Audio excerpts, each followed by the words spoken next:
Welcome to Brojo Builds. This is a little video right now with the Th350 and the Powerglide right next to each other. Why am I switching over to the Th350? And is the Powerglide all that bad? We'll talk a little bit about that right now.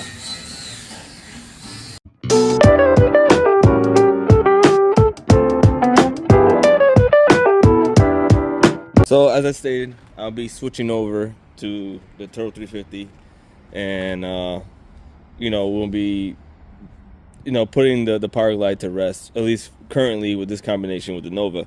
There's nothing wrong with the Powerglide, and for many bracket racers around the country and around the world, the Powerglide is like the go-to transmission. It's literally one gear change, just super consistent. They're really strong. You really don't have to change much, and they're easy to work on. You can do a field repair or repair at the track pretty quickly, and there's a lot of great things with the Powerglide. They're light, and they're a light, robust unit. This has a 176 gear set in it, and it's a factory gear set, and I have no worries about breaking it at this power level in this application. So even at a 3,000 pound car running I'm trying to run 9s and went 10 teens with this transmission, I had no worries. Previously I had the leak with the pump. That had nothing to do with the Powerglide. It just had to do more or less a case that got cracked during the pump install, and something that just got worse over time. Both of these transmissions are both trans brake units, and again, the Turbo 350, the transmission a little bit further away from what you see here, is known as, they're good transmissions. They're 3-speed transmission, but they're not known for their strength overall. This unit has a lot more upgrades to it, so that it could withstand what basically a Powerglide with stock components really can do. So on a Powerglide, to go 9s, for the most part, a 9-second transmission would need 6 forward clutches. So a drum with 6 forward clutches, even 5 might even do it, but 6 forward clutches and good band, everything adjusted correctly. This has a trans brake. That's all it takes, and a Powerglide is good to go. The 182 gear set, not so much. They're known as the weaker unit, but still, you could probably almost compare a 182 gear set Powerglide to a Th350 without a Sprag drum upgrade. They're probably comparable. Around 500 horsepower is, or 500 foot-pounds of torque is probably their limit, or even probably a little less, and before you start breaking stuff. The Th350, this Th350 has the 36 element Sprag. It gets rid of one of the weak points that's part of a Th350, and it has a few other upgrades all throughout.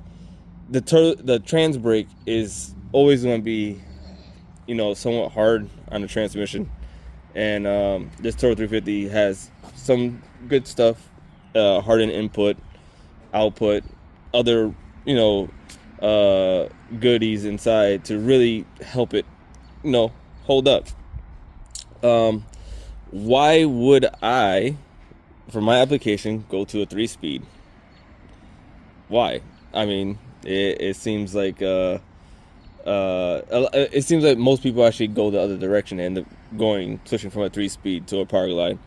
So your combination kind of tells you or dictates what it wants. And right now I'm using a 6200 stall converter, and with a 6200 stall converter, the Powerglide, you can still hear the car.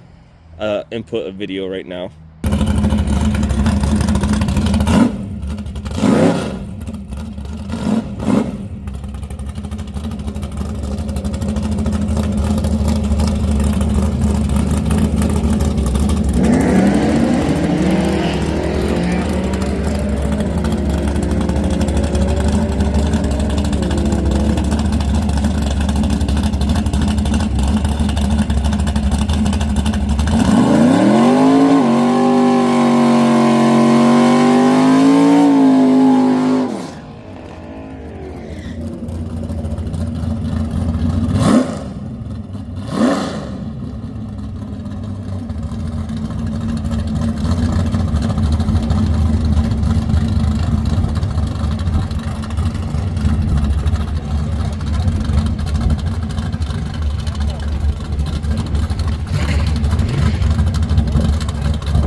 as you see in that video, you can still hear the car when it launches. Like it gets pulled down by the converter, and that's with a 6200 stall converter. And you know, it launches, it kind of gets pulled down. The car picks the wheel up like a little bit of like an inch, and it moves. I got a 1.4 360 footer. Many people will be happy with that, but I think the car has a lot more in it, especially with the mile an hour it's producing. I think with a 3-speed transmission, the lower first gear, it has a Turbo 350, I believe, has a 252 first gear.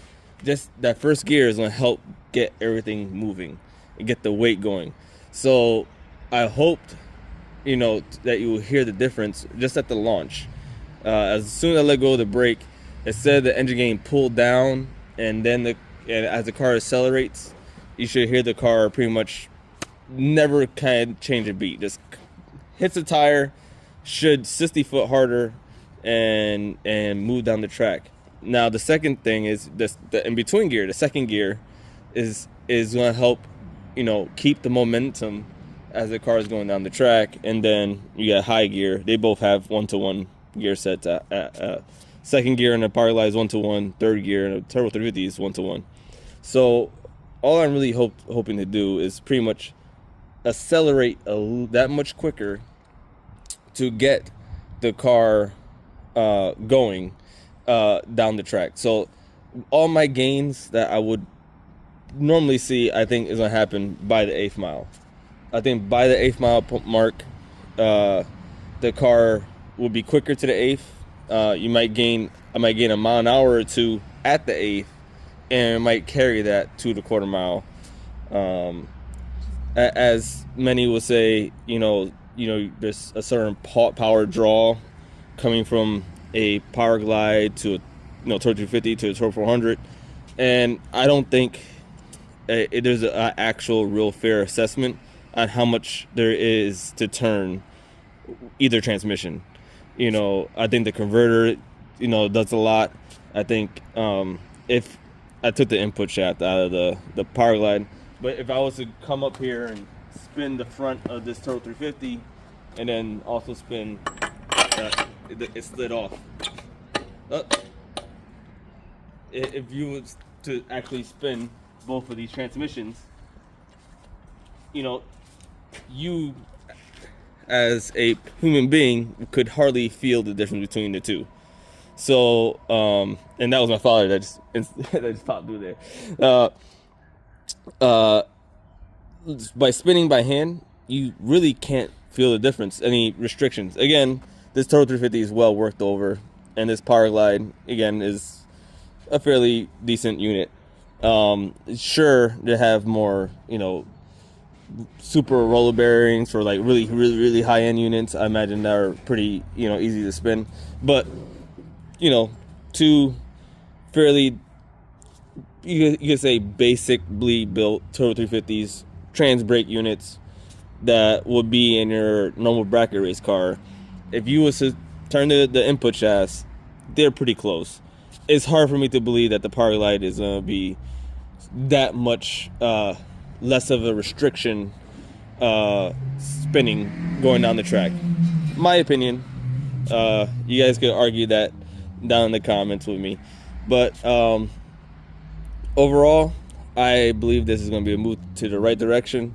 And at my weight, at 3,000 pounds, give or take, I think the Turbo 350, it will be a little bit better choice with the displacement engine that I'm running. Remember, I only have 370 cubes.